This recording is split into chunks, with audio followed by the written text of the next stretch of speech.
Alright guys, sticking with the whole summer preparation theme, even if we're not going out to the beach, we are still going to work on our abs. You know, not really for the aesthetics, mostly because we want to get super strong, because it's going to help us with our squat, with our deadlift, all the calisthenics, even with pull-ups and push-ups, you need some core strength with that.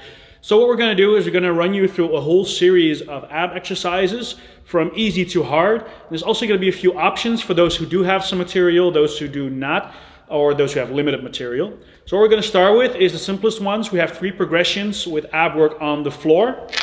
Marloes is going to show them. We're going to start with a knee tuck. So basically she's going to keep the knees roughly over the hips and she's going to pull the knees towards the chest and back. This is like the simplest version because there's very limited range of motion, but there is constant tension.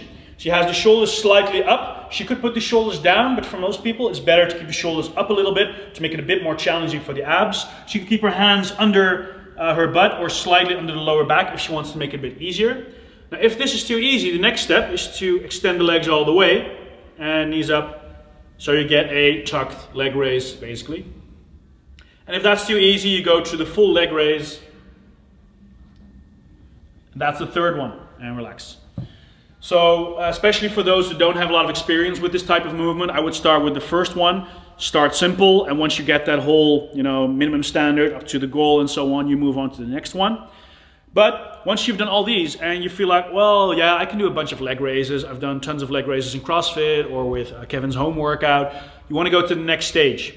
Now you have 2 variations. You can do static, which means holding a position like a plank. And you have dynamic, which means you're actually moving, like a leg raise or a sit-up, for example.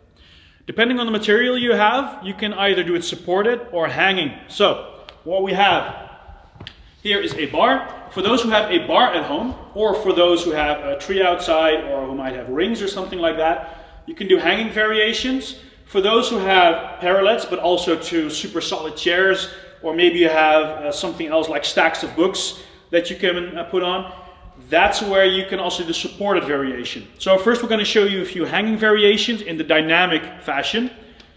So the first thing she's going to do is hang from the bar, and she's going to stay in this position and just raise her knees. Knee raise.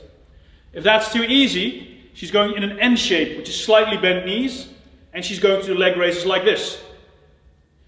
Yeah. And if that's too easy, she's going to straighten out the legs, and she's going to do a leg raise and relax. So you have 3 different variations. One where you just raise your knees, one where you raise your knees and extend your knees a little bit, and then there's the leg raise with fully straightened out legs. These are dynamic variations that are very good with hanging variations. A bit harder with supported variations, depending on how high your support is. So Marloes is going to show us a few static variations. She's going to support herself. Think of actively pressing on those parallels.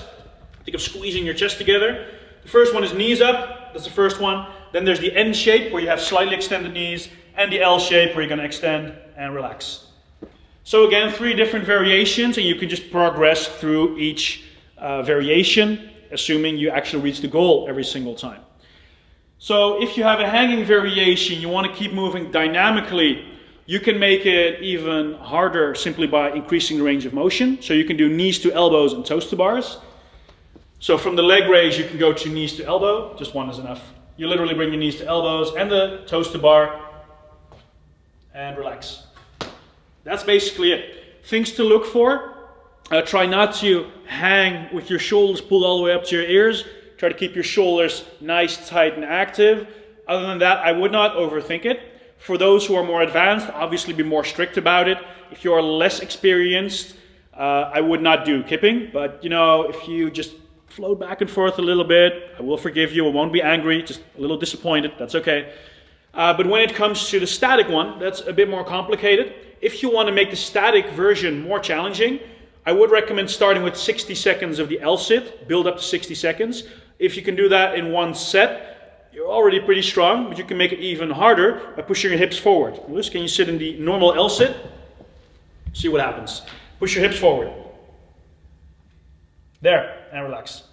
You could already see that when she first tried to push her hips forward, she was starting to swing because it costs so much energy to maintain that position, not only in the abs, but also in the shoulder and upper back area. So here you guys have a bunch of progressions all the way to a toes to bar or an advanced L-sit, starting with the tuck on the floor, right? Again, I would recommend talking to your private coach if you're not sure how to implement this in the week, but 2-3 times a week is usually a good guideline. And assuming that you have the proper progression, aside from some sore muscles, it is very doable and it's fairly easy to recover from, especially the static ones, because static work does not impact your recovery as much. So good luck. And again, if you have questions, send us an email. We'll try to help you out whenever we can. Good luck working on those summer abs.